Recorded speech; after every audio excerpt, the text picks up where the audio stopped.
नमस्कार.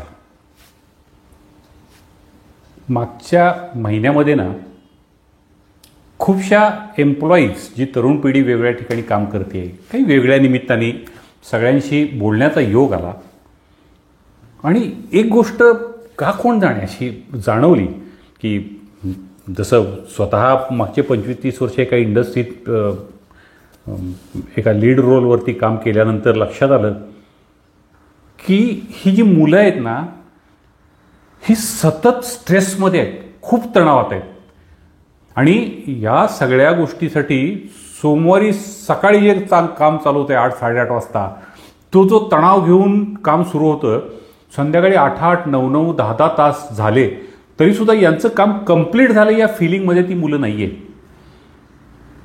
का होत असेल असं? मला ज्या स्वतःला जाणवलेल्या काही गोष्टी त्या जस्ट शेअर करायच्यात.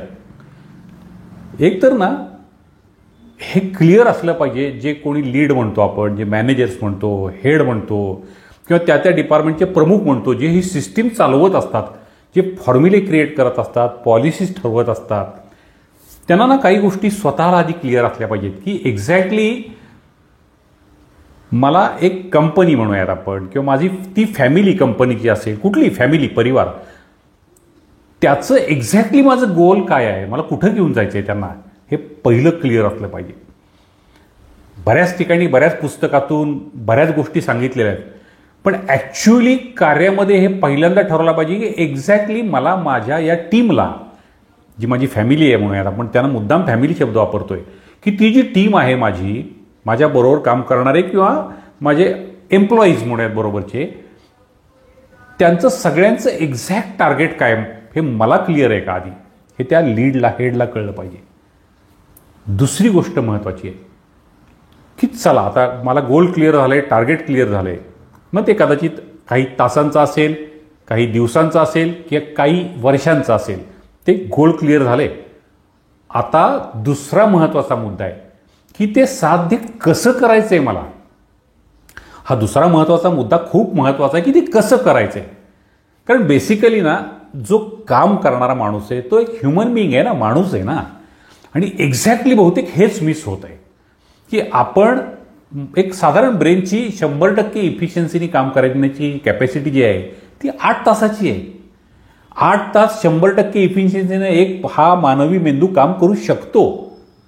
पण गडबड काय दिसायला लागली आहे की 8 तास 100% मला देच तुझे, पण पुढचे काही तास सुद्धा 80% दे, 70% दे, 50% दे, पण ते पुढचे 4-5 तास पण मला दे. आणि ह्या सगळ्या प्रोसेसमध्ये काही काळामध्ये तो जो एम्प्लॉई नावाचा किंवा कलिग आहे, तो जो काम करणारा माणूस आहे, तो थकतोय मेंदूनी थकला की शरीराने थकायला लागलाय, वेगवेगळे विकार वाढायला लागलेले आहेत. मग काय व्हायला लागले, फार लवकर हार्ट अटॅक्स यायला सुरुवात झाली, ब्लड प्रेशर सुरू आहे, शुगर सुरू आहे. या सगळ्याचं गणित 8 तास 100% घेऊन कुठं थांबता येईल का याच्यावर विचार करणं गरजेचं आहे. कारण एक ह्युमन बिईंग स्वतः प्रत्येकाने हा विचार केला पाहिजे की माझी ॲक्च्युली फ्रेश राहण्याची क्षमता किती तासाची आहे काम करण्याची, 8 तास. त्यानंतर जर ते पॉसिबल करता आलं की राहिलेला जो वेळ आहे त्याच्यात आपल्या फॅमिलीला द्या, कल्चरल ॲक्टिव्हिटीजला द्या, इतर काही स्वतःचे गोल असतील, स्वतःचे इंटरेस्ट असतील त्याच्यासाठी देऊयात, पण ते होत नाही आहे. फॉर्म्युला असा फिक्स होत चालला आहे, सोमवार ते शुक्रवार मरोस्तर काम करायचं आणि मग शनिवार रविवारच्या वेळात काय ठरलेले 4 फॉर्म्युले करमणुकीचे, कुठले वेब सिरीज बघायच्यात, कुठेतरी पिक्चरला जायचे, मुलाबाळांना घेऊन बागेत जायचे, कुठल्या तरी हॉटेलमध्ये जेवायचं आणि संपवायचं, परत सोमवारी मरायला तयार. हे लाईफच जगत असताना आपलं स्वतःचं आणि आपल्याबरोबरच्यांचं लाईफ कम्फर्टेबल करून आपली ध्येय, आपली गोल साध्य करता येतील का, असा कोणीतरी आउट ऑफ बॉक्स जाऊन क्रिएटिव्ह विचार करणं गरजेचं आहे. आता की कसं माझ्या टीमला 8 तास मला काम पण खूप करून घ्यायचं आहे, 100% घ्यायचं आहे त्या 8 तासात, पण ते घेत असताना ते मेंटली जास्तीत जास्त फ्री कसं ठेवता येईल. असं होत नाही, 100% लोकांना आपण कधीच सॅटिस्फाय करू शकत नाही, आनंद समाधान देऊ शकत नाही, कारण त्याच्यात थोडं पॉलिटिक्स चालणार, पाय खेचाखेची चालणार, गेम्स चालणार, 5-10% लोक अशी असणारच, काही कितीही चांगलं करा ते असे सापडणारच आहेत.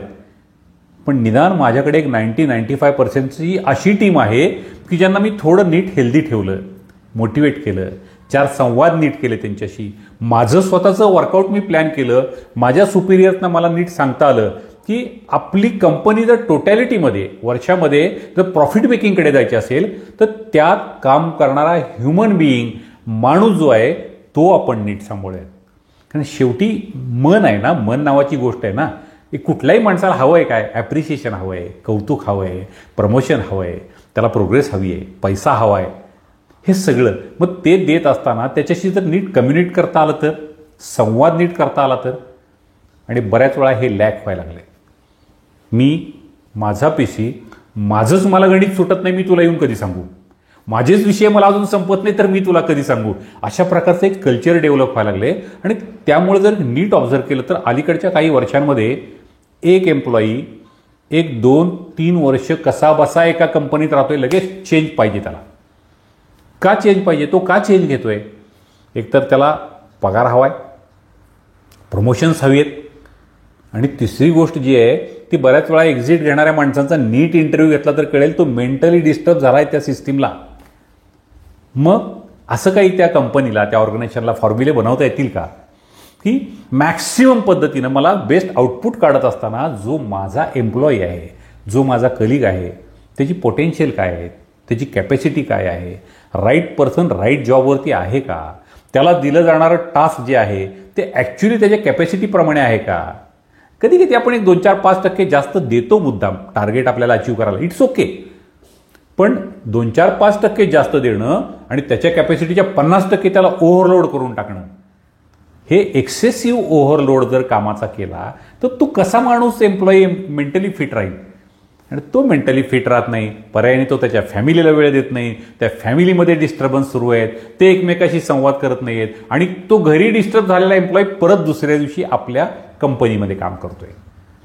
या सगळ्याचा टोटल सिस्टीममध्ये ज्यांची क्षमता आहे, कॅपॅसिटी आहे, आउट ऑफ बॉक्स थिंकिंग आहे, त्या सगळ्यांनी हा विचार केला पाहिजे की सोमवार ते शुक्रवार या वेळामध्ये मला माझ्या एम्प्लॉईंकडून बेस्ट काम तर घ्यायचंच आहे, कंपनीला प्रॉफिट मेकिंग करायचंच आहे, पण ते करताना माझ्या कंपनीचं कल्चर कसं आहे.